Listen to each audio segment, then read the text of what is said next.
செம்மணி அந்த புதைக்குழி இருக்கும் இடத்தை பார்வையிட்டார்கள். அதே போல் அங்கிருந்த நீதி கேட்டுக்கொண்டிருக்கிறார்கள். அதற்கான நீதியை இந்த அரசாங்கத்தில் எதிர்பார்க்க முடியுமா? அதாவது தமிழ் தரப்பினர் காலையில் வெட்டி பின்னேரம் பொறிச்சு சாப்பிட்ற மாதிரி ஒரு விஷயத்தை எதிர்பார்க்கப்படாது. ஏன்னா நீண்ட கால பிரச்சனை, அதுவே நீண்ட காலம் எடுக்கும். ஒரு ஜனாதிபதி பதவியை சரியாக செய்ய முடியாவிட்டால் கோட்டாபே ராஜபக்சவிடம் ஆலோசனை கேளுங்கள்.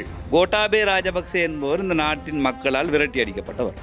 எனவே அவரிடம் ஐடியா கேட்கின்ற போது இந்த அரசாங்கத்தை விரட்டி அடிக்கலாம் என்ற அடிப்படையில் அவர் சிந்திக்கிறார். ஆனால் இன்றைய காலை ஒரு செய்தி கிடைக்கின்றது, அந்த துப்பாக்கி அவர் தற்கொலை சுட்டுக் கொண்டதாக சொல்லப்படுகின்ற துப்பாக்கியில் எந்த விதமான கைரேகைகளும் இல்லை. முக்கியமான வழக்குகளின் சாட்சியாளர்கள் இந்த அரசாங்கம் பாதுகாக்க தவறுகிறது. அவர்கள் தம்மை தாமே மாய்த்து கொண்டு அல்லது தற்கொலை செய்து கொள்வார்கள் என்றால் அவர்களுக்கு அந்த இறுதி மரியாதை கொடுக்கப்படுவது இல்லை, கொடுக்கப்பட மாட்டார். ஆனால் இவருக்கு வழங்கப்பட்டது. அதிலிருந்து நீங்கள் ஒரு விடயத்தை புரிந்து கொள்ள வேண்டும். முஸ்லிம் சமூகத்தைச் சேர்ந்தவர்கள் அவரை அப்படியே கட்டி இணைத்து முத்தம் கொடுத்து அறத்தலைவரை வரவேற்கின்றார்கள். அப்படி ஒரு நிலை உருவாகி இருக்கின்றது. நாமல் ராஜபக்சேக்கான வழக்குகள் மிக நெருங்கி வருகின்றது, அவருக்கான தீர்ப்பு அண்மித்து விட்டது என்பதை உணர்ந்திருக்கிறார்.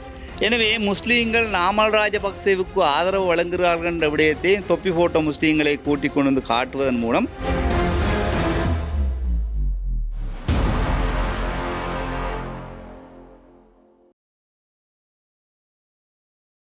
அம்மா பரமேஸ்வரி ஜோதிடம். உலக புகழ்பெற்ற ஜோதிடர் பண்டிட் துளசிராம். எந்தவித பிரச்சனையானாலும் 100% உத்தரவாதத்துடன் நடந்தவை நடக்கவிருப்பவை மிக துல்லியமாக கணிப்பார். அழையுங்கள். லங்காஸ்ரீ நேர்களுக்கு வணக்கம். லங்காஸ்ரீ நேருக்கு நேர் நேர்காணல் நிகழ்ச்சியூடாக இணைந்திருக்கிறீர்கள். இன்று நாங்கள் ஒரு முக்கியமான விடயத்தோடு இந்த நிகழ்ச்சியை ஆரம்பிக்கப் போகின்றோம். அதாவது 1983ஆம் ஆண்டு இதே போன்றதொரு நாள், அதாவது ஜூலை 23ஆம் திகதி, அந்த நாள் இலங்கையில் ஒரு கருப்பு நாள் என்றே சொல்லலாம். அதுவும் தமிழர்களுக்கு எதிராக கட்டவிழ்த்து விடப்பட்ட அந்த கலவரம் அதுதான் இன்று நடந்திருக்கிறது. இன்றைய நாள் போல ஒரு நாளில் தான் அந்த சம்பவம் நடந்தது. பல லட்சக்கணக்கான தமிழர்கள், இலங்கையில் வாழ வேண்டிய தமிழர்கள் இன்று பல வெளிநாடுகளில் புலம்பெயர்ந்து வாழ்கின்றார்கள் என்றால் அன்று நடந்த அந்த கருப்பு சம்பவம் தான் அதற்கு பிரதான காரணமாகின்றது. கொழும்பு வெள்ளவத்தையாக இருக்கலாம், பம்பலப்பிட்டியாக இருக்கலாம், கொள்ளுப்பிட்டியாக இருக்கலாம், இப்படி பல இடங்களிலும் வாழ்ந்த தமிழர்கள், அதுவும் மருத்துவர்கள், பிரபல வியாபாரிகள், இப்படி பல துறைகளில் சிறந்து விளங்கிய பலரும் இன்று வெவ்வேறு நாடுகளுக்கு புலம்பெயர்ந்திருக்கின்றார்கள். இன்று இந்த கருப்பு ஜூலை, அதில் இந்த கருப்பு நாளான ஜூலை 23ஆம் திகதியை நினைவு கூறுவதோடு நாங்கள் இன்று அது சம்பந்தமாகத்தான் பேச இருக்கின்றோம். எம்மோடு இணைந்திருக்கின்றார் தாஹா ஐன்ஸ்டீன் அவர்கள். வணக்கம். வணக்கம். கருப்பு ஜூலை, அதுவும் ஜூலை 23 கலவரம் சம்பந்தமாக நாங்கள் ஆரம்பிக்கலாம். தமிழர்களுக்கு எதிரான ஒடுக்குமுறை என்ற விடயம் பேசப்பட்டு வருவது பண்டாரநாயக்காவுடைய காலத்திலிருந்து. தமிழ் சிங்கள சட்டம் நிறைவேற்றப்பட்ட போது தந்தை செல்வநாயகம் அவர்கள் தமிழ் தரப்பினருடைய அரசியலிலே தாங்கள் செல்வாக்கு செலுத்த வேண்டும் என்ற அடிப்படையிலே ஒரு கருத்தியல் ரீதியாக தமிழ் மக்கள் மத்தியிலே உணர்ச்சி ரீதியான சில விடயங்களை பேசி அவர்களுடைய அரசியலை செய்வதற்காக தயாராகி விடுகிறார்கள். இங்கால் பண்டாரநாயக்க தான் வீழ்ந்து கொண்டு போகக்கூடிய தன்னுடைய அரசியல் பொதுவாகவே அது இயல்பு. மக்கள் எதிர்பார்த்து அரசியல் ரீதியான ஒரு தலைமைத்துவத்தை வழங்கி அதிலே அவர்கள் திருப்தி காணாத பட்சத்திலே அடுத்தடுத்த தேர்தல்களே அவர்களுக்கான அந்த எதிர்பார்ப்பு சரியான முறையிலே நிறைவேற்றப்படாத ஒரு நிலையிலே அவர்களுக்கான ஆதரவை பொதுவாக இலங்கை வரலாற்றின் அடிப்படையில் அவர் பார்க்கக்கூடியதாக சினிமாவுடைய காலமாக இருக்கலாம், பண்டாரநாயக்குடைய காலமாக இருக்கலாம், அதற்கு பின் ஜேஆருடைய 6-5 பெரும்பான்மை பெற்ற அந்த மெண்டேட்டாக இருக்கலாம். இவ்வாறு தான் அமைகின்றது. அதே மாதிரி தான் எங்களுடைய இந்த அரசாங்கத்திலும் அவர்கள் அந்த கருத்தியல் ரீதியாக பேசி வருகின்றார்கள். ஆனால் அதற்கு மாறுபட்ட விதத்திலே இந்த ஆட்சியிலே நடைபெறும். அடுத்து வரக்கூடிய தேர்தலிலே வரலாற்றிலே முதல் முறையாக அவ்வாறான ஒரு வீழ்ச்சி இல்லாத ஒரு எழுச்சி பெற்ற ஒரு மெண்டேட் ஒன்றை அடுத்த தேர்தலில் நாங்கள் பெற்றுக்கொள்ள முடியும் என்ற நம்பிக்கை எனக்கு இருக்கிறது. அது வேறு விதமான ஒரு டாப்பிக்கான நாங்கள் இன்றைக்கு 83ஆம் ஆண்டுக்கு வருகின்றோம். இங்கே அந்த காலகட்டத்திலே அமிர்தலிங்கம் அவர்கள் எல்லாம் தோற்றுப்போன அரசியல்வாதிகள். இப்போது சுமந்திரன் எவ்வாறு தோற்று போயிருக்கிறாரோ, மக்களால் புறக்கணிக்கப்பட்ட நிலையில் இருக்கிறாரோ, அதே போன்று அமிர்தலிங்கம் போன்றவர்கள் அந்த காலகட்டத்திலே தான் இந்த வட்டுக்கோட்டை தீர்மானங்கள் எல்லாம் எடுக்கப்படுகிறது. தனித்தமிழ் ஈழம் என்ற அடிப்படையிலே வட்டுக்கோட்டை தீர்மானங்கள்லாம் எடுக்கப்படுகிறது. இதுகளெல்லாம் இருந்து கொண்டிருக்கின்ற இடம் பல ஆயுத குழுக்கள் இருந்தது. 83க்கு முன் கிட்டத்தட்ட 86 வரையிலேயும் பல ஆயுத குழுக்கள் இருந்தன. ஆனால் இராணுவத்தை தாக்கி அழிப்பது, அவர்களுக்கான பாரிய தாக்குதலில் ஈடுபடுவது என்ற அடிப்படையிலே அவர்கள் இருக்கல. அவர்களுக்கான பாதுகாப்பிற்காக ஒரு ஆயுத குழுக்களாக ஆயுதங்களை வைத்திருந்தார்கள். இராணுவத்தின் நகர்வுகள் தமிழ் பிரதேசங்கள் வரக்கூடாது என்பதற்கு அரண்கள் அமைப்பதற்காக அவர்கள் ஆயுதங்களை பயன்படுத்தினார்கள். ஆனால் இராணுவத்திற்கு எதிரான பாரிய தாக்குதல் செய்து அதன் மூலமாக வரக்கூடிய விளைவுகளை அவர்கள் உணர்ந்திருக்கார். இபிஆர்எஃப் ஆகிருக்கலாம், அதே மாதிரி ஈரோஸாக இருக்கலாம், ஏனைய டெலா போன்ற அந்த மாதிரியான இயக்கங்கள்லாம் அவர்கள் இதனுடைய தாக்கத்தை உணர்ந்திருந்தார்கள். ஆனால் இதையெல்லாம் மீறி ஒரு செயல் ஒன்று பெறுகிறது. அதைத்தான் ஒரு ஒரு பொறியாக பயன்படுத்துகின்றார்கள். 13 ராணுவ அதாவது இவர்களுடைய 83ஆம் ஆண்டு ஜெயாருடைய அரசியல் என்பது முழுமையாக வீழ்ச்சி அடைகிறது. 5/6 பங்கு மக்களுடைய வாக்குகளை பெற்று மக்களுடைய ஆணையை பெற்று ஜெயாருடைய நிலைப்பாடு அன்றைய மக்கள் விடுதலை முன்னணியுடைய கருத்தியல் ரீதியான விதைப்புகள் காரணமாக மக்கள் மத்தியில் இவர்களுடைய திறந்த பொருளாதார கொள்கை நாட்டை எவ்வாறு சூறையாடப் போகிறது, இந்த நிலைமை அன்றே வரும் என்பதை அவர்கள் விளங்குபடுத்தியதன் காரணமாக மக்கள் மனதிலே மாற்றம் ஏற்பட்டு பாரிய வீழ்ச்சி கண்டுவிடுகிறது. அது அந்த தேர்தலை வைக்க விடாமல் தடுக்கக்கூடிய ஒரு நிலைமை ஏற்படுத்துகிறது. அது போன்று தான் 1981ஆம் ஆண்டு மே மாதம் அளவிலே யாழ்ப்பாண நூலகம் எரிக்கப்படுகிறதெல்லாம் தமிழர்கள் பக்கத்தில் அவர்களுடைய அரசியல் செய்வதற்கு வளர்த்து விடுவதற்கும், சிங்கள பக்கத்திலே சிங்கள அரசியல் இன ரீதியான அரசியலை வளர்த்து விடுவதற்குமான ஒரு முயற்சியிலே அவர்கள் ஈடுபடுகிறார்கள். 83ஆம் ஆண்டு இது எப்படா நடக்கும், எதிரா நடக்கும், இது சாட்டா வச்சு என்னடா செய்யலாம் என்று எதிர்பார்த்திருக்கக்கூடியவங்களுக்கு வீழ்ச்சி கண்டவர்களும் தோல்வி கண்டவர்களும் ஒரு இன ரீதியான ஒரு முருகலை ஏற்படுத்தல், இன ரீதியான பிரச்சனைகள் அல்லது இன ரீதியான கலவரத்தை ஏற்படுத்துவதற்கு ஏதுவான ஒரு காரணியாக நிலையிலே செல்லிக் கொண்டிருக்கக்கூடிய காவல்துறை போலீசாரை எதிராக விடுதலை புலிகள் அதை தாக்குகிறார்கள். அந்த உடலங்கள் பொதுவாக ஏன் அது இங்கு கொண்டு வரப்பட வேண்டும் என்ற கேள்வி எல்லாருக்கும் வேண்டும். சிங்கள தரப்பினர் அவர்களுடைய பூர்வீக நிலங்கள் தென்பகுதியில் இருக்கிறது, எனவே பூர்வீக நிலங்களுக்கு கொண்டு வரப்பட வேண்டும்.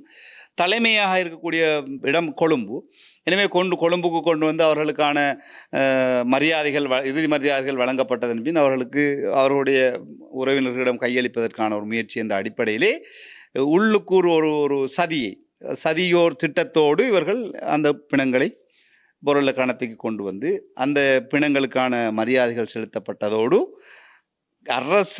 அன்றைய அரசினுடைய அனுசரணையோடு ஆயுத குழுக்களும் ஆயுதம் இல்லாதவர்களும் சிங்கள காடையர்களும் அப்படிதான் சொல்லுவேன். ஏன்னா அந்த நிகழ்வுகளிலே கலந்து கொண்டவர்கள் காடையர்கள், முழுக்க காடையர்கள். இதே நேரம் இதே சந்தர்ப்பத்திலே அந்த சந்தர்ப்பத்தை பயன்படுத்தி ஜெயிலுக்குள்ளே இருந்து கிட்டத்தட்ட 57க்கும் அதிகமான மிக முக்கியமான தமிழ் கைதிகள் இருந்தார்கள். அவர்கள் சிறையை உடைத்து கொண்டு தப்பிச் செல்வதற்கான ஒரு முயற்சியும் அதற்குள்ளே ரகசியமான அவர்களுக்கு மத்தியிலே இருந்திருக்கின்றது. தாக்குதல் நடத்தியவர்களுக்கு மத்தியில் இவர்களை வெளியிலே கொண்டு வரும் நோக்கத்திலே அதுவும் நடந்தது. சிலை உடைப்புகள் நடந்தது, மட்டக்களப்பு சிலை உடைக்கப்பட்டது, அதே போன்ற விடயங்கள்லாம் நடந்தது. உடைக்கப்பட்ட சிலையிலிருந்து வெளியேறிய சிங்கள கைதிகள் மூலமாக கலவரம் ஏற்பட்டது என்ற அடிப்படையிலே கலவரம், அரச இராணுவமும் அதற்கு துணையாக இருந்தது, அரசியலும் துணையாக இருந்தது. அரசு அனுசரணையோடு இந்த கலவரத்தை ஏற்படுத்தி விட்டார்கள். இது எவ்வளோ ஒரு பெரிய பாதிப்பை ஏற்படுத்தியது, யார் இந்த தொடக்க புள்ளியை ஏற்படுத்தினது? அங்கே எனக்கு கிடைத்த நான் அறிந்த வகையிலே நான் வாசித்த அடிப்படையிலே புலிகளுடைய தாக்குதல் அங்கு இடம்பெற்றதற்கான காரணம் இங்கு சிறை உடைக்கப்படுவதும் சிறையில் இருக்கக்கூடிய 57 மிக முக்கியமான அரசியல் கைதிகள் அங்கிருந்து வெளியேற்றப்பட்டு அவர்களை தப்பிக்க வைப்பதும் அல்லது அவர்கள் இருந்தால் அங்கே இருக்கக்கூடிய ஆயுத குழுக்களுக்கு அல்லது புலிகளுக்கு ஏதாவது இடையூறாகும், இவர்களுடைய கருத்தியல் ரீதியான சில விடயங்கள் அவர்களுக்கு முட்டுக்கட்டையாகும், அல்லது அவர்களை போட்டு தள்ள வேண்டும். ஒன்று அவர்களை காப்பாற்ற வேண்டும், அல்லது சிறையில் இருந்த மிக முக்கியமான அரசியல் தலைமைகளை போட்டு தள்ள வேண்டும் என்ற நோக்கத்திலே இந்த கலவரம் அவர்களாலும் திட்டமிட்டு உருவாக்கப்பட்டது. அதே நேரம் இங்கால் இருந்த சிங்கள அரசாங்கமும் இணைந்து இந்த கலவரத்தினூடாக அரசியல் செய்வதற்காக இங்கால் இருக்கக்கூடிய தமிழர்களை இவ்வளவு பெரிய பாதிப்பை ஏற்படுத்தும் என்று நம்பவில்லை. நம்புவார்கள், அதாவது இவ்வளவு பெரிய ஒரு பாதிப்பை ஏற்படுத்துமா என்று நாங்கள் நினைக்கவில்லை என்ற அளவுக்கு மிகப்பெரிய ஒரு பாதிப்பை ஏற்படுத்தி. இதை ஈஸ்டர் குண்டு தாக்குதலே சொன்னார்களே, குண்டு வெடிக்குத்தான் இருந்துன்னு தெரியும், ஆனால் இவ்வளோ பெரிய குண்டு வெடிப்பாக இருக்குமான்னு எங்களுக்கு தெரியாத ஒரு கதை சொன்னாங்க. அதுபோல் 83ஆம் ஆண்டு கலவரம் ஒன்று வரும், சிறையுடைப்புகள் ஏற்படும், இவ்வளோ பெரிய பாதிப்பை ஏற்படுத்துமா என்று தெரியாத ஒரு நிலைமையிலே தான் மிகப்பெரிய ஒரு பாதிப்பை ஏற்படுத்தியது. அது தமிழர்களுடைய பூர்வீக நிலமாக இருந்த ரத்மலானை தொட்டு புத்தளம் வரையிலே இருக்கக்கூடிய அது ஒரு ஒரு மிகப்பெரிய வரலாறு ஒன்று இருக்கின்றது. ஆங்கிலேயர் காலத்திலே அது தமிழர்களுக்கு வழங்கப்பட்டது. என்றால் தமிழர்கள் படிப்பறிவிலே சிறந்தவர்களாகவும் மொழி ஆளுமை இருந்தவர்களாகவும் ஆங்கில மொழியிலே தேர்ச்சி பெற்றவர்களாக இருந்தவர்களும் இவர்களுக்கு இடையிலான தொடர்பாடுகள், ஆங்கிலேயர்களுக்கும் இவர்களுக்கும் இடையிலான தொடர்பாடுகள் இருந்தாலும் ஆங்கிலேயர்களோடு நம்பிக்கைக்குரியவர்களாக இருந்தால் கரையோர பாதுகாப்பிற்காக கரையோரங்களிலே ஆங்கிலேயர்களால் வழங்கப்பட்ட பூமிகள் தான், அந்த நிலங்கள் தான் இந்த பம்பலப்பட்டியிலிருந்து கல்கிச தெஹிவல வெள்ளவத்த ரத்னான வரையிலான பகுதிகள் எல்லாம் இப்போது போனாலும் சிங்களம் கதைத்தாலும் தமிழ் தாராளமாக அவர்கள் விளங்கக்கூடியவர்களாக இருக்கின்றார்கள். ஏதோ இடத்துல அவர்கள் தமிழ் கலப்பொண்டு அவர்களிடத்தில் இருக்குது. அவ்வாறு பூமியிலே விட்டு இங்கிருந்த படித்தவர்கள், பல அறிஞர்கள், பல கல்விமான்கள் நாட்டை விட்டு வெளியேறி அவர்கள் வேறு புலம்பெயர் தேசத்துக்கு போக வேண்டிய ஒரு சூழலை ஏற்படுத்தியது. எனவே நாங்கள் வெறுமனே இந்த ஜூலை கலவரத்தை தமிழர்களுக்கு எதிரான ஒரு திட்டமிட்ட சதி என்ற அடிப்படையிலே பேசுவதை விட எங்கு தவறு இழைக்கப்பட்டிருக்கிறது என்பதை நாங்கள் பார்க்க வேண்டும். பொதுவாகவே தமிழர்கள் தான் பாதிக்கப்பட்டார்கள், தமிழர்களுக்கு தான் பாதிப்பு என்று பேசுகின்ற விஷயத்திலே வீணாக கொண்டு இவங்க அடிக்கல, அவங்க அடித்ததன் காரணமாக எதிர்த்தாக்குதல் நடத்தினார்கள் என்ற அடிப்படையிலே தான் இதை என்னை பொறுத்தவரையில் கூற முடியும். நான் இது தமிழர்களை குற்றம் சொல்வதோ அல்லது தமிழ் போராட்டத்தை குற்றம் சொல்வதோ அல்ல நோக்கம். ஆனால் இங்கு அந்த 13 பேருடைய கொலை நடைபெறாமல் இருக்குமாக இருந்தால் 83ஆம் ஆண்டு கலவரம் பாருவதற்கு அந்த சந்தர்ப்பத்தில் வேறு ஏதோ ஒரு காரணம் அமைந்திருக்கும். இவர்கள் அந்த தரப்பிலிருந்து யாரா முதலாவது அடிக்கிறோம், அடித்தது போகிறோம் நாங்கள் எல்லாருமா சேர்ந்து போட்டு அடித்தோம்ன்றது தான் நாங்கள் பார்ப்பாங்க. ஒரு சண்டை, ஒரு கலவரம், ஒரு பிரச்சனை வர நேரம் முதலாவது கை நீட்டினவர் அவர் தவறானவராக இருப்பார் அல்லது சரியானவராக இருப்பார். ஆனால் சுற்றி நின்ற 10 பேரும் சேர்த்து தவற போட்டு அடித்ததுக்கு பிறகு முதலாவது அவன் அடித்தா நான் போட்டு அடித்தோம், நியாயம் முடிஞ்சு போச்சு. அந்த அடிப்படையில் இந்த நெல்லியடி தாக்குதல் என்பது தான் இதற்கு முக்கியமான காரணமாக அமைந்தது. அதற்கு பின் கிட்டத்தட்ட 30-35 ஆண்டுகள் மிகப்பெரிய போராட்டமாக மாறி சகோதர படுகொலைகள் எல்லாம் இடம்பெற்றிருக்கிறது. 1984ஆம் ஆண்டு 85ஆம் ஆண்டுன்னு சொல்லி போட்டு வருகின்றன. வரலாற்று ரீதியாக புலிகளூடாகவும் மிகப்பெரிய மோசமான படுகொலைகள் எல்லாம் இடம்பெற்றிருக்கின்றது. அதையே நாங்கள் பேச வேண்டும். நாங்கள் வெறுமனே தேசிய பேசுகின்ற போதும் முழுக்க சிங்கள தரப்பினர் தான் பிழையானவர்கள், சிங்கள தரப்பினர் தான் தவறானவர்கள் என்ற ரீதியிலே அந்த காலத்து இளைஞர்கள் மத்தியிலே புதைக்கப்பட்டிருந்தது. ஆனால் அதை நாங்கள் முழுமையாக விளங்கி இப்போது இருக்கக்கூடிய இளைய தலைமுறையிடத்தில் இது தவறு எங்கெங்கெல்லாம் இடம்பெறுகிறது, அவ்வாறான தவறு இதற்கு பிறகு இடம்பெறக்கூடாது. ஒரு சிறு விடயம் மிகப்பெரிய விளைவுகளை ஏற்படுத்தும் என்ற விடயங்களை இவ்வாறான நிகழ்வுகளினூடாக அவர்களுக்கு நாங்கள் தெளிவுபடுத்த வேண்டிய பொறுப்பு இருக்கின்றது. எனவே சிங்கள தரப்பினர் பகுதியிலிருந்து எங்களுக்கு நியாயம் கிடைக்கவில்லை என்பதற்காக நாங்கள் அவர்களுக்கு எதுவுமே அறியாத ஒரு சிங்கள தரப்பினரை நாங்கள் அநியாயமாக கொன்று குவிப்பதோ அடிப்பதோ நியாயமற்ற விடயம். உதாரணத்துக்கு சொல்ல போனால் எனக்கு 2000 சந்திரிகாவுடைய ஆட்சி காலத்திலே மகாவலி ப்ரொஜெக்ட் செய்த நேரம் சவுதி அரசாங்கத்தின் ஊடாக எடுக்கப்பட்ட நிதியினூடாக அதே போன்ற ஒரு 13-14 பேர் வெளிக்கந்த பிரதேசத்திலே அவர்கள் இந்த நிர்மாண பணியிலே கால்வாய்கள் அமைக்கின்ற பணியிலே ஈடுபட்டிருந்தார்கள். அவர்களே திடீரென்று அது புலிகளுடைய கட்டுப்பாட்டில் இருக்கக்கூடிய பகுதியில் அந்த வியாபுறுத்தி அந்த திட்டம் என்பது தமிழர் பிரதேசத்துக்குள்ளே செல்கின்றது. அதன் மூலம் தமிழர் பிரதேசம் வளமடைய போகின்றது, தமிழர் பிரதேசம் விவசாய நிலங்களாக மாறப்போகின்றது. ஆனால் அதை தடுப்பதற்காக புலிகள் பிரதேசத்தில் ஆதிக்கம் இருந்த பகுதியில் கொண்டு அந்த 13 அந்த கொந்தராத்துக்காரர்கள் அல்லது அதற்கு அரசாங்கத்திடம் சம்பளம் வாங்கி கொண்டு வேலை செய்ய போனவர்கள் யாருன்னு தெரியாதவர்கள் 13 பேர் சுட்டுக் கொல்லப்படுகிறார்கள், புலிகளால் கொல்லப்பட்ட விஷயம். இது போன்று பல விடயங்களை சொல்லிக்கொண்டு வரலாம். இவ்வாறான விடயங்கள் சுமூகமானவற்றில் நீ ஒன்ற பாட்டில் நான் என்ற பாட்டில் இருக்கிறேன் ஒரு அடிப்படையில் இருந்து கொண்டிருக்கக்கூடிய சந்தர்ப்பத்தில் எதையாவது ஒரு விஷயத்தை யாராவது ஒரு விஷயத்தை ஒரு தேவையற்ற விடயத்தை செய்துவிட்டால் அதை காரணமாக வைத்துக்கொண்டு அநியாயமாக தமிழர்கள் கொல்லப்படுவது, தமிழருக்கு எதிராக அநியாயமான விதத்தில் இராணுவத்தினே அவர்கள் செய்கிறார்கள் என்றால் நான் உன்னுடைய நிலத்தில் உள்ளவர்களை அடித்து கொள்ளுவேன், நீ இதற்கு பொருள் இந்த மாதிரியான வேலை செய்யக்கூடாது. எனக்கோ அல்லது என்னை சார்ந்தவர்களுக்கோ நீ அநீதி செய்தால் எனக்கு ஒன்றுக்கு நான் 10 செய்வேன் என்ற அடிப்படையில் இவர்களும் செய்வார். ஏன்னா இவர்களுடைய அந்த நேரம் இவர்களுடைய கையில் இருந்த ஆயுதத்தில் இருக்கிற ரவைகளுக்கோ அவர்கள் கணக்கு வழக்கு கிடையாது. யாரை சுட்டுனாலும் சுட்டு போட்டு புலியன்னு சொன்னால் அதை ஏற்றுக்கொள்ள தான் வேண்டி அவர் கையில் அவங்களோட ஆயுதத்தையே போட்டு இவங்க புலியன்னு சொல்லிட்டு போயிடுவாங்க. ஏன்னா இந்த மாதிரியான சூழலை ஏற்படுத்தி தமிழர்களுடைய வளர்ச்சி, தமிழர்களுடைய அத்தனை அபிவிருத்திகளாக இருக்கலாம், கல்வி சம்பந்தப்பட்ட விடயமாக இருக்கலாம், அவர்களுடைய வளங்களாக இருக்கலாம், அவர்களுடைய நிலங்களாக இருக்கலாம், அனைத்துமே ஒரு மிகப்பெரிய ஒரு பின்தங்கிய நிலைக்கு தள்ளப்படுவதற்கு ஒரு காரணமாக அமைகின்றது. எனவே இந்த சந்தர்ப்பத்திலே 2026ஆம் ஆண்டு மக்களால் ஏற்றுக்கொள்ளக்கூடிய மக்களுக்கான ஒரு அரசாங்கம் வந்திருக்கிறது. தமிழர்கள் கவனிக்கப்படுகின்றார்கள். தமிழர்கள் பாதிக்கப்பட்டவர்கள் என்ற அடிப்படையிலேயே அந்த தமிழ் சமூகத்திற்கு ஏதோ செய்ய வேண்டும், அவர்களை அனுசரிக்க வேண்டும், அவர்களை அரவணைக்க வேண்டும் என்ற அடிப்படையிலே எங்களுடைய தோழர் ஜனாதிபதி அனுரகுமார திசாநாயக்க அவர்கள் செயற்பட்டு வருகிறார்கள். நல்ல உதாரணம், மிக நல்ல உதாரணம். 1996ஆம் ஆண்டு இடம்பெற்ற மிகப்பெரிய கொத்தான கொலை, மனித பேரோளமிக்க அந்த புதைகுழி, செம்மணி புதைகுழி, இந்த அரசாங்கத்திலே கிட்டத்தட்ட 467 470 அளவிலான அந்த மனித எச்சங்கள் கண்டெடுக்கப்பட்டு கொண்டிருக்கின்றது. அதற்கான சில விடயங்களை இந்த அரசாங்கம் முன்னெடுத்து வருகின்றது. எனவே அது மாத்திரமல்ல, தற்போது மாத்தளை பகுதியிலே இங்கால பக்கத்தில் இருந்த மக்கள் விடுதலை முன்னணியுடைய போராளி 157 பேருடைய அந்த விடயங்களும் முன்னெடுக்கப்படுகின்றது. எனவே இந்த விடயங்களில் நியாயமான முறையிலே, நீதியான முறையிலே நீதி வழங்குவதற்கு இந்த அரசாங்கம் தயாராக இருப்பதே மிகப்பெரிய ஒரு சான்றாக இருக்கிறது. இந்த அரசாங்கம் தமிழர்களுடைய விடயத்திலே மிக நேர்த்தியாகவும் நேர்மையாகவும் செயற்படுகின்றது. அதே நேரம் ஜனாதிபதியுடைய வருகை என்பது, வடக்கு நோக்கிய பயணம் என்பது பல தடவைகள் இடம்பெற்றிருக்கின்றது. அதே வடக்கு நோக்கிய அபிவிருத்திகளும் கூட மிக துரிதமாக இடம்பெற்று வருகின்றது. எனவே இப்போது இருக்கக்கூடிய தமிழ் அரசியல்வாதிகள் தோற்று போனவர், எவ்வாறு அமிர்தலிங்கம் தோற்று போய் மக்கள் மத்தியிலே தேவையற்ற விதத்திலே ஒரு அவர்களுடைய எண்ணங்களில், அவர்களுடைய உணர்ச்சிகளிலே விளையாடி இவ்வாறான மிகப்பெரிய ஒரு பாதிப்பை ஏற்படுத்தக்கூடிய போராட்டம், ஆயுத போராட்டத்துக்குள் தள்ளிவிட்டாரோ, அதுபோன்று இப்போதும் தோல்வி அடைந்திருக்கக்கூடிய அரசியல் தலைமைகள் இது போன்ற ஒரு நிகழ்வுகளை ஏற்படுத்துவதற்கான முயற்சியிலே ஈடுபடுவார்கள். தமிழ் இளைஞர்களையும் பல்கலைக்கழக மாணவர்களையும் பயன்படுத்த தயாராகுவார்கள். எனவே இந்த விடயத்திலே தமிழ் தரப்பினர் மிக கவனமாக இருக்க வேண்டும். தமிழ் இளைஞர்களும் யுவதிகளும் மிக கவனமாக இருக்க வேண்டும், சிந்தித்து செயற்பட வேண்டும் என்ற ஒரு கருத்தை நான் முன்வைக்கிறேன். ரைட். இப்போ இறுதியாக செம்மணி சம்பந்தமாக நீங்கள் குறிப்பிட்டிருந்தீர்கள். நேற்றைய தினம் கூட ஐரோப்பிய ஒன்றியத்தின் தூதுக்குழுவினர் வருகை தந்து செம்மணி இந்த புதைக்குழி இருக்கும் இடத்தை பார்வையிட்டார்கள். அதே போல் அங்கிருந்த தாய்மார் இருவரிடம் பேசி அவர்களுக்கும் ஆறுதல் சொல்லிவிட்டு சென்றிருக்கிறார்கள். இப்போ அரசாங்கத்தில் இறுதியாக நீதி அமைச்சர் அர்ச்சனா நாணயக்கார யாழ்ப்பாண செம்மணி புதைக்குழிக்கு அருகில் சென்று அங்கெல்லாம் பார்வையிட்டு இது சம்பந்தமாக ஊடகங்களுக்கு கருத்தில் வைத்தார். இந்த அரசாங்கம் தான் இந்த விசாரணைகளுக்கு, அகழ்வு பணிகளுக்கு எல்லாம் இப்பொழுது நிதி பிரச்சனை இருக்காது, அதை தொடர்ந்து நாங்கள் அந்த ஒத்துழைப்பை தருவோம் என்று சொல்லியிருக்கிறார்கள்.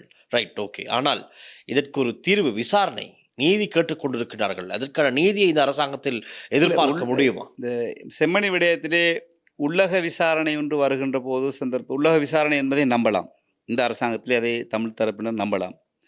உள்ளக விசாரணை என்று வருகின்ற போது ஒரு சந்தேகத்தை தமிழ் தரப்பினருக்கு அல்லது பாதிக்கப்பட்ட தரப்பினருக்கு ஏற்படுத்தி விடுமோ என்ற அடிப்படையிலே அவர்கள் சர்வதேச விசாரணை ஒன்றை கோரினார். நேற்றைய தினம் சர்வதேச ரீதியான சில கண்காணிப்பு குழுக்கள் வந்திருக்கு. சர்வதேச ரீதியிலே இது உள்வாங்கப்பட்ட ஒரு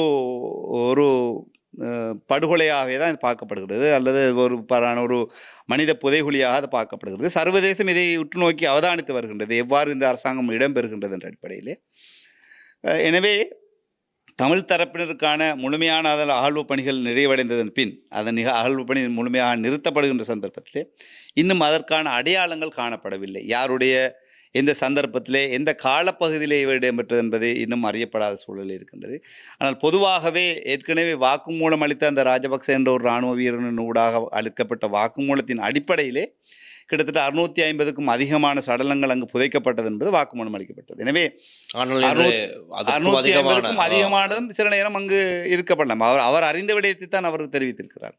சில நேரம் 650க்கும் அதிகமாக அகழ்வு பணிகள் இடம்பெறுகின்ற போது அதற்கு மேல் எதுவும் இல்லாத பட்சத்திலே நிறுத்தப்பட்டதற்கு பின் இதற்கான பரிசோதனைகள், வெளிநாட்டு உதவிகளை கொண்டு பரிசோதனைகள், கார்பன் ஏற்றப்பட்ட பரிசோதனைகள் எல்லாம் செய்யப்பட்டு இந்த காலப்பகுதியிலே வாழ்ந்தவர்கள் இவர்களுடைய DNA பரிசோதனைகள் எடுக்கப்படுவதன் மூலம் அந்த பகுதியில் எந்த பகுதியைச் சேர்ந்தவர்கள் என்ற அடிப்படையிலே அந்த அங்கிரு போராடி கொண்டிருக்கக்கூடிய மக்கள் அல்லது அந்த காணாமலாக்கப்பட்டவர்களுடைய DNA பரிசோதனைகள் எடுக்கப்பட்டு மிக பாரிய செலவினங்களுக்குரிய ஒரு விடயம்.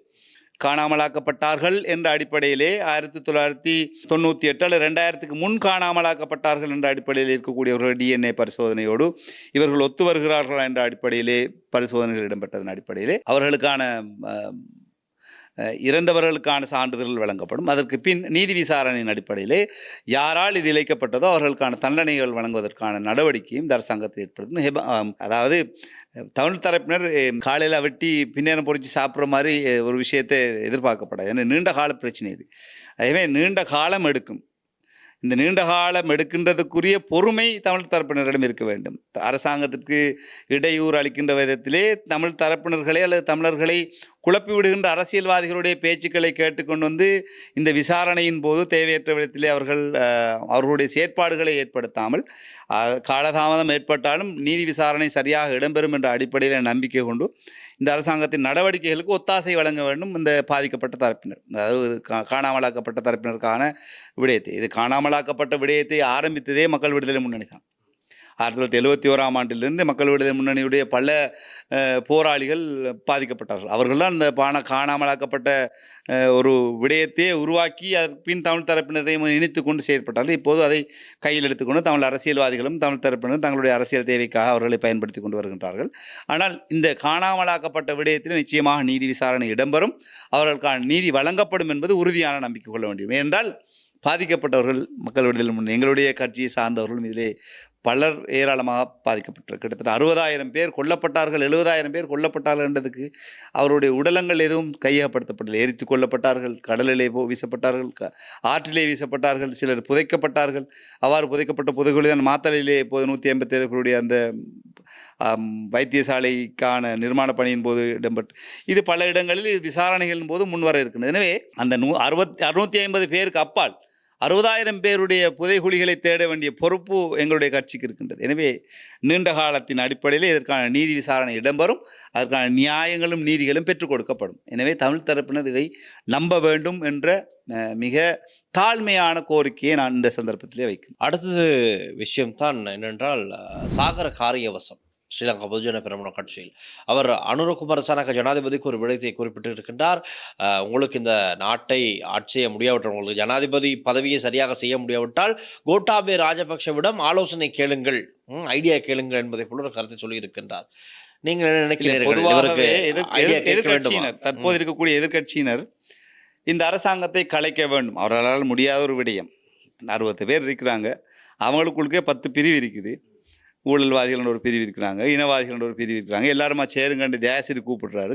சாகர காரியவசம் என்ன சொல்கிறாண்டால், எப்படியாவது இந்த அரசாங்கத்தை நாங்கள் விரட்டி அடிக்க வேண்டும் என்ற நோக்கத்தில் இருக்கின்றார்கள். அவ்வாறாக இருந்தால் இந்த அரசாங்கம் வெளியேறி செல்லக்கூடிய விதத்திலானவர்களிடம் நிச்சயமாக ஐடியா கேட்கணும், ஆலோசனைகள் வழங்க வேண்டும். கோட்டாபே ராஜபக்சே என்பவர் இந்த நாட்டின் மக்களால் விரட்டி அடிக்கப்பட்டவர். எனவே அவரிடம் ஐடியா கேட்கின்ற போது இந்த அரசாங்கத்தை விரட்டி அடிக்கலாம் என்ற அடிப்படையிலே அவர் சிந்திக்கிறார். உங்களுக்கு விளங்குதா? லொஜிக் விளங்குதா? இப்போ ஒரு கோட்டாபே ராஜபக்சேக்கு ஐடியா கொடுத்த ஆக்கள் வியத்மகேன்னு சொல்லக்கூடியவர்களை, குறிப்பாக தற்போது சஜபேவுடைய அவர் மிக முக்கிய பொறுப்பில் செயலாளராக இருக்கிறார்.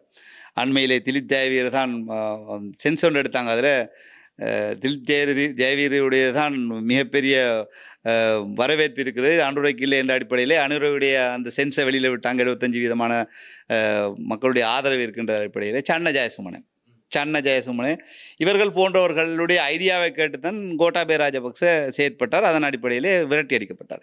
எனவே கோட்டாபே ராஜபக்சையிடம் இவர் சாகர காரியவசம் சொல்வது போல் ஐடியா கேட்டால் மிக விரைவில் இந்த அரசாங்கத்தை மக்கள் வெறுத்து விடுவார்கள், விரட்டி அடித்து விடலாம் என்ற நோக்கத்திலே அவர் கோட்டாபே ராஜபக்சேயிடம் ஐடியா கேளுங்கன்னு சொல்லி வேறு வழி இல்லாமல் அவர்கள் அந்த மாதிரியான ஒரு அப்படி சொல்லியாவது ஐடியா கேட்க வச்சாவது இந்த அரசாங்கத்தை நாங்கள் விரட்டி அடிச்சிடலாம்னு யோசிக்கிறாங்க. அவங்களுக்கு சிந்தனை இல்லை, இப்போது சிந்திக்க வழி இல்லை.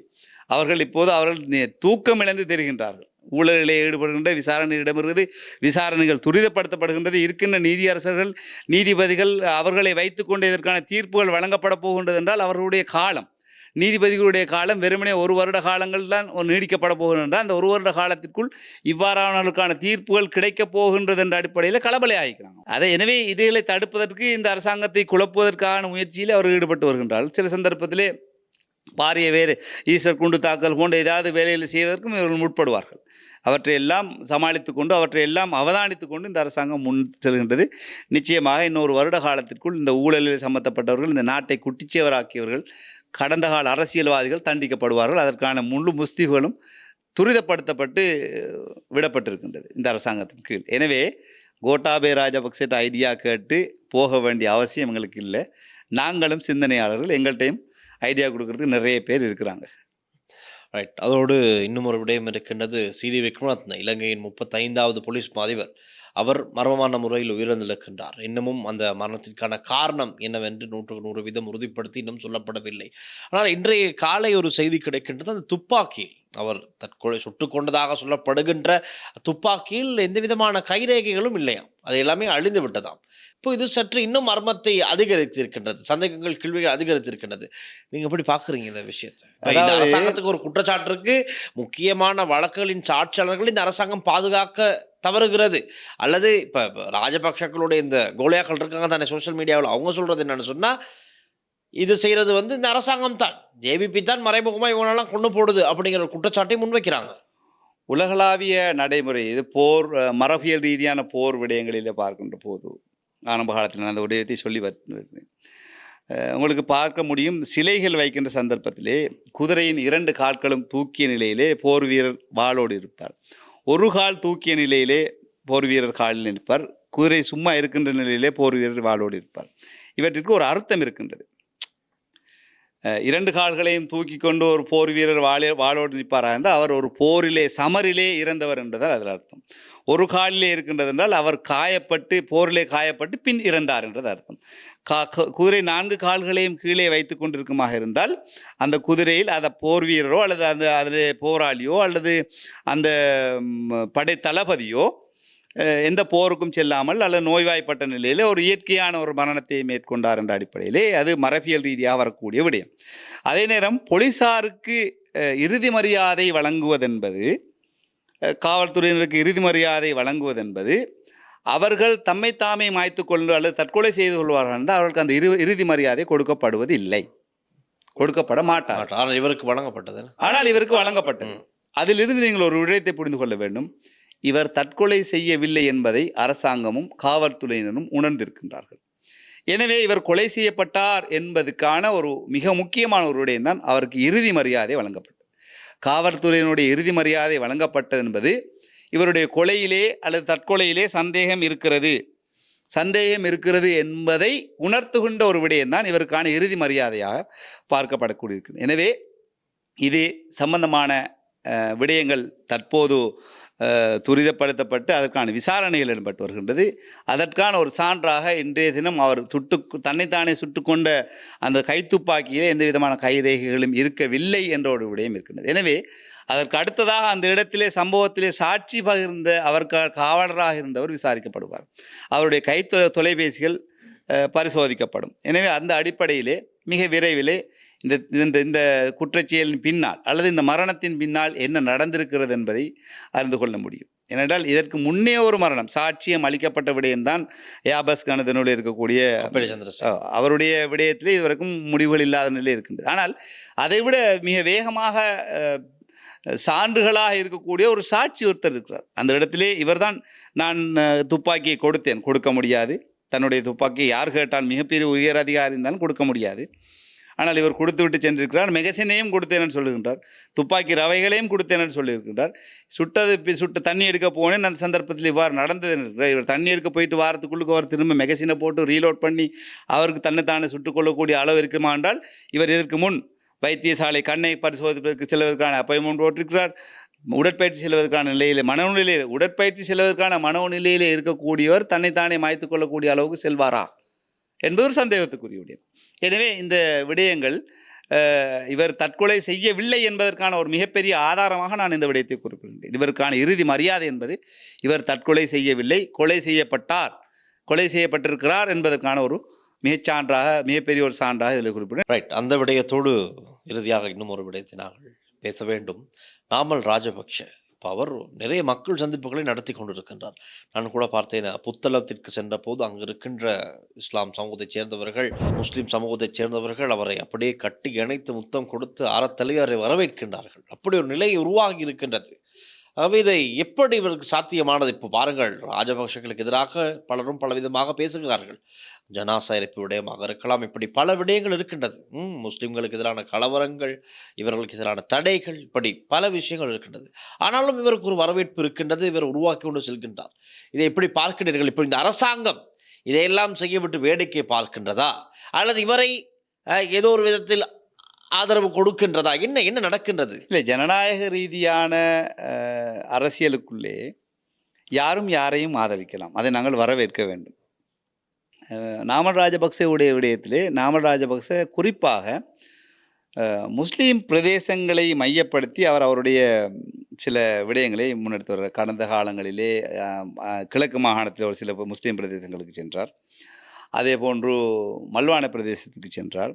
இது போன்று இப்போ நேற்றைய முந்தைய தினம் கல்பட்டி, முன்னரிச்சோலை போன்ற பிரதேசங்களுக்கு முஸ்லீம் பிரதேசங்களை மையப்படுத்திய ஒரு சில விடயங்களை கொண்டு செல்கின்றார். ஒரு விடயத்தை அவர்கள் உணர்ந்திருக்கின்றார்கள். முஸ்லீம்களுடைய ஆதரவு இல்லாமல் தங்கள் அரசியல் செய்ய முடியாது என்பதை அவர் உணர்ந்திருக்கின்றார். அதே நேரம் கடந்த கால முஸ்லீம்களுக்கு எதிரான மிக மோசமான நடவடிக்கைகளை ஏற்படுத்திய பிபிஏ ராஜபக்ச குடும்பத்தினுடைய கட்சியான அந்த கட்சியின் ஆட்சி காலத்திலே, கோட்டாபய ராஜபக்ச ஆட்சி காலத்திலேயும் முஸ்லீம்கள் அவர்களுக்கு ஆதரவை வழங்கினார்கள். முஸ்லீம்களுடைய கணிசமான அளவு அவர்களுக்கு ஆதரவு இருந்தது. முஸ்லீம் பாராளுமன்ற உறுப்பினர்கள் இருந்தார்கள். குறிப்பாக நீதி அமைச்சு, நிதி அமைச்சு, வெளிவிவகார அமைச்சு 3 அமைச்சுக்களையும் மாறி மாறி மாறி குறுகிய காலத்திற்குள் வகித்தவர் அலி சப்ரி, ஜனாதிபதி சட்டத்தரணியாக இருந்த அலி சப்ரி அவர்கள். எனவே அவர்களுக்குரிய சில முஸ்லீம்களுடைய ஆதரவும் அவர்களிடம் இருந்தது. அவர்கள் முஸ்லீம்களுக்கு எதிரான கொள்கை உடையவர்களாக இருந்தாலும் முஸ்லீம்களுக்கு எதிரான மிக மோசமான உலகத்திலே யாரும் செய்யாத ஒரு விடயத்தை அவர்கள் செய்தாலும், ஜனாசாக்களை எரித்தாலும் கூட முஸ்லீம்களுடைய ஆதரவும் அவர்களிடத்தில் இருந்தது. ஆனால் இவர்கள் நன்கு உணர்ந்திருக்கின்றார்கள். இந்த தேசிய மக்கள் சக்தி அரசாங்கத்திற்கும் பாரிய அளவிலே முஸ்லீம்களுடைய மிகப்பெரிய ஆதரவு இருந்தது. அது தேசிய மக்கள் சக்தி அரசாங்கம் அது உணர்ந்திருந்தது. முஸ்லீம்களையும் அனுசரித்து கொண்டு தான் அவருடைய செயற்பாடு இருந்தது. அதே நேரம் சிறுபான்மை இனத்தினுடைய முழுமையான ஆதரவு இல்லாமல் ஆட்சியை அமைக்க முடியாது என்பது இந்த அரசாங்கம் உணர்ந்திருக்கிறது. தமிழ் தரப்பினரையும் முஸ்லீம் தரப்பினரையும் மிக அந்யோன்யமாக நெருக்கமாகவும் அவருடைய தேவைகளையும் அவருடைய அபிலாசைகளையும் பூர்த்தி செய்து இந்த அரசாங்கம் செல்கின்றது. எனவே தாங்கள் எதிர்காலத்தில் ஆட்சி செய்ய வேண்டுமாக இருந்தால் முஸ்லீம்களுடைய தரப்பு எங்களோடு இணைந்திருக்க வேண்டும் என்பதை அவர் உணர்ந்து அந்த அடிப்படையில் முஸ்லீம் பிரதேசங்களை டார்கெட் பண்ணி செய்கிறார். அதே நேரம் நாமல் ராஜபக்சேக்கான வழக்குகள் மிக நெருங்கி வருகின்றது. அவருக்கான தீர்ப்பு அண்மித்து விட்டது என்பதை உணர்ந்திருக்கிறார். எனவே முஸ்லீம்கள் நாமல் ராஜபக்சேவுக்கு ஆதரவு வழங்குகிறார்கள் என்ற விடயத்தை தொப்பி போட்ட முஸ்லீம்களை கூட்டிக் கொண்டு வந்து காட்டுவதன் மூலம் கொழும்பிலே அதிகமாக வாழக்கூடிய முஸ்லீம்களை அவர்களுக்கு எதிரான ஆர்ப்பாட்டங்கள் செய்வதற்கு அல்லது அரசிற்கு எதிரான ஆர்ப்பாட்டங்கள் செய்கின்ற போது கொழும்பு முஸ்லீம்களை வரவழைக்க வேண்டும் என்ற ஒரு நோக்கத்திற்காக, என்றால் தூர பிரதேசங்களிலிருந்து பஸ்ஸிலே கூட்டிக் கொண்டு வந்து செலவழிக்கின்ற அளவுக்கு இப்போது அவர்கள் நம்பிக்கை எழுந்திருக்கிறார்கள். அநியாயமான செலவாக அதை உணர்கின்றார்கள். எனவே கொழும்பில் இருக்கக்கூடிய இளங்களுக்கு முஸ்லீம்கள் இருக்கின்றார்கள். கொழும்பில் இருக்கக்கூடிய காசு கொடுத்து வாங்கக்கூடிய ஒரு சில முஸ்லீம்களை அங்கே தொப்பியை போட்டு கூட்டிக் கொண்டு வைத்து கொண்டால் அங்கே பெட்டாவில் இருக்கக்கூடிய முஸ்லீம் வியாபாரிகளை அங்கே அந்த இடத்துக்கு அழைப்பதன் மூலம் மிகப்பெரிய அளவிலே நாமல் ராஜபக்சே ஆதரிக்கக்கூடியவர்கள் இருக்கின்றார்கள் என்ற ஒரு தோரணையை காட்டி வழக்குகளை பிற்படுத்தலாம் அல்லது தீர்ப்புகளை மாற்றிவிடலாம் என்ற ஒரு சிந்தனை இருப்பதன் காரணமாக முஸ்லீம்களுடைய ஆதரவு தங்களுக்கு இருக்கின்றது என்பதை காட்டுவதற்காக குறிப்பாக அவர்கள் குறிவைத்து தொப்பி போட்ட முஸ்லீம்கள் ஒரு சிலரை அங்கே கூப்பிட்டு அவர்களை கட்டி அணைப்பதும் உம்மா கொடுப்பதும் இந்த மாதிரியான வேலைகளை செய்து காட்டுகின்றார்கள். ஆனால் அதற்கெல்லாம் மடையர்கள் என்று நினைத்து கொண்டிருக்கிறார்கள் தொடர்ந்து முஸ்லீம்களை. ஆனால் முஸ்லீம்களும் இப்போது அரசியல் மயப்பட்டிருக்கின்றார்கள். அரசியல் பேசக்கூடியவர்களாக இருக்கின்றார்கள். அரசியல் குறித்து சிந்திக்கக்கூடியவர்களாக இருக்கின்றார்கள். சில சந்தர்ப்பத்தில் அரசியல் வழிநடத்தல் செய்யக்கூடியவர்களாக சாதாரண பெட்டாவிலே கரத்தையிலே சுமை தூக்கிகளாக பாரந்தூக்கிகளாக இருக்கக்கூடிய முஸ்லீம் தொழிலாளர்கள் கூட அரசியலிலே பாண்டித்தியம் பெற்றவர்கள் போன்று கதைக்கக்கூடிய நிலைமை மாறி இருக்கின்றது. அவ்வளவுக்கு முஸ்லீம்களை முட்டாளாக்கி விடலாம் என்று அவர் நினைக்கிறார். அது எட்டாக்கணியாகத்தான் இருக்கின்றது என்பதை தெளிவாக கூறுகின்றேன். ரைட். அந்த பதிலோடு இன்றைய நேருக்கு நேர்காணல் நிகழ்ச்சி நாங்கள் நிறைவு கொண்டு வருகின்றோம். நன்றி தகா ஐன்ஸ்டைன் அவர்களுக்கு நம்முடைய பதில்களை தந்தமைக்கு. இன்றைய தினம் நான் நினைக்கின்றேன் அதிகமாக யாரும் இதை பேசி இருக்க மாட்டார்கள். 23ஆம் ஆண்டு ஜூலை கலவரம் என்ற விடயத்தை நல்ல ஒரு தினத்தை தெரிவு செய்து அழைத்தது மாத்திரமல்ல, மக்களுக்கு தெளிவு கொடுத்திருக்கணும். இதில் முக்கியமான விடயம் என்னவென்றால் நாமல் ராஜபக்சே முஸ்லீம்களுடைய ஆதரவு என்ற விடயத்தை கடைசி சந்தர்ப்பத்திலே ஞாபகப்படுத்தி கேட்டதற்கு நான் அதற்கான தெளிவு வழங்கி இருக்கின்றேன். முஸ்லீம்கள், கொழும்பு சார் முஸ்லீம்கள், கொழும்பு வாழ் முஸ்லீம்கள் அதை உணர்ந்து கொள்வார்கள். மிக்க நன்றி. கலையத்தில் இருப்பவர்களுக்கும் ஒளிப்பதிவாளர்களுக்கும் இலட்சணம் உங்களுக்கு நன்றி. தொடர்ந்தும் லங்காஸ்ரீயுடன் இணைந்திருங்கள். மற்றும் ஒரு நேருக்கு நேர் நிகழ்ச்சியோடாக சந்திக்கலாம். ஒளிப்பதிவாளர் லிசி ஹரனுடன் நான் டில்ஷான் வின்சன். நன்றி, வணக்கம். அம்மா பரமேஸ்வரி ஜோதிடம் உலக புகழ்பெற்ற ஜோதிடர் பண்டித் துளசிராம். எந்தவித பிரச்சனையானாலும் 100% உத்தரவாதத்துடன் நடந்தவை நடக்கவிருப்பவை மிக துல்லியமாக கணிப்பார். அழையுங்கள்.